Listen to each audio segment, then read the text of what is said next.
You probably have some of these popular jar candles at home right now. You know the ones I'm talking about. What do you do with them when they're empty? Just make them into something new. Today's video, I'm going to show you how I clean the wax out of the jars, plus how I cut other recycled jars on a wet saw so I can repurpose those for other projects. So let's get started. Here is how I get the wax out of the jars. Put some water in an old pot and then set your jars inside.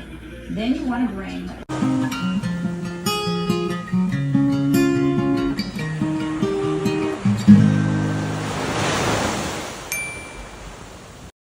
So here is how I get the wax out of the jars. Put some water in an old pot and then set your jars inside. Then you want to bring the water to a boil. Now, I don't submerge them because I want to use the melted wax to make a new candle once I have enough. But if the jar accidentally tips over into the water, it's not really a big deal because that's why you want to use an old pot that you don't care about and you're not going to cook in. Once the wax melts, you can pour the wax out, but use canning jar tongs and a towel because the jars can really be hot. Oh, goodness. Ow. Then I take the jars and set them in my sink. And to get the wax residue out, I'm going to pour the hot water straight into the jars. You don't want to do this with cold jars because you can crack them, but the jars should still be pretty hot from the water bath. And I'm doing this in the sink because, like I said, it can get a little bit messy. And another perk of the hot water is that it really makes the labels very easy to peel off because the hot water sort of softens the glue and you can just peel them right off most of the time. There's not much wax residue left at this point, so I just pour the water straight down the drain, but I do follow through with plenty of hot water to flush it through.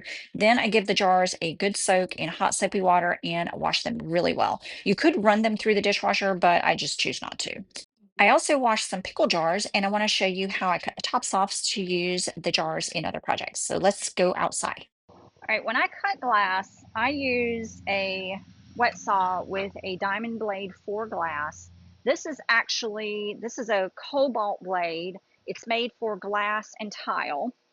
I always want to make sure that my blade is tight, and if it's loose, then I go and tighten it. You can use it freehand or you can use a fence. And then you want to put water in the tray because this is a wet saw. It needs water. The water keeps the blade cool and it keeps your glass cool. That way it doesn't chip and break. I'm going to fill up the tray.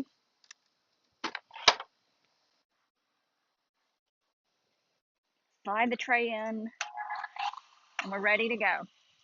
Now this is messy, so wear an apron if you want. I want to cut just the tops of the glasses off because I'm going to make a storage vase, I guess. So I'm going to set my fence, even though I probably don't need to. I'm going to set the fence, and I think that is going to be fine. Okay, I'm going to go ahead and do a voiceover because the sound of the saw is coming through the microphone and I didn't realize it would make my voice so hollow. So sorry about that. There really is no trick to this. Just go slow and be patient.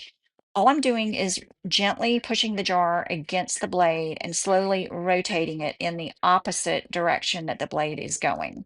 The guide at the top really is to keep the water from squirting out the top and soaking my shirt. And I told you this was messy, right? But it's also to keep your hands away from the blade because although it doesn't have sharp teeth like a traditional blade, it does spin at a really high speed and causes a lot of friction. You don't want to mess with that. The diamond blade cuts by grinding and abrading the glass, not by slicing it with sharp teeth. But still, don't touch it. That one was almost perfect. Now, every once in a while, I won't get a clean cut and I'm left with a little bit of a burr on the rim. So you can use the blade almost like you would a grinding wheel to kind of smooth it down a little bit. And then you can finish it off with a traditional sanding tool. Smooth it down with a blade, and then I'll finish that off with the sander. But that's pretty much it. Now to polish, I'm The going to cut use my edges Let's are not very Resin sharp, but I do want to grinder polish them by just a little hand. bit, even though they're eventually going to be covered with resin. Now I'm using the Let's Resin sanding machine with the larger sanding wheel, and I am using it by hand instead of using the base. Just like you do with the wet saw, you do want to use water to keep the glass cool and also keep the sandpaper cool. And this also keeps the dust down. You don't want to be breathing that stuff in. You may want to wear a mask for this step if you want to. And I am working outside, by the way, because this can get kind of messy. I am just sanding and smoothing the edges until I'm happy with how they feel. This can take a short amount of time. It can take a long amount of time, but I'm going around the inside of the rim, around the outside of the rim, and then also at the top of the rim. Now, if you are making drinking glasses, this is a much more involved process with multiple grits of sandpaper until the edges are super smooth and shiny. But I'm making a storage jar, so I'm choosing not to go through all of that. They're going to be covered with resin anyway. So that is the end of this video, but I will have a video coming up to show you what I did with the candle and pickle jars that I cleaned up in this video. I did make them to sell at my last art and craft show, and they were a huge hit. And other than the cost of the resin and any embellishments that you add, it's pure profit. I'm not sure I'll ever throw a glass jar away ever again.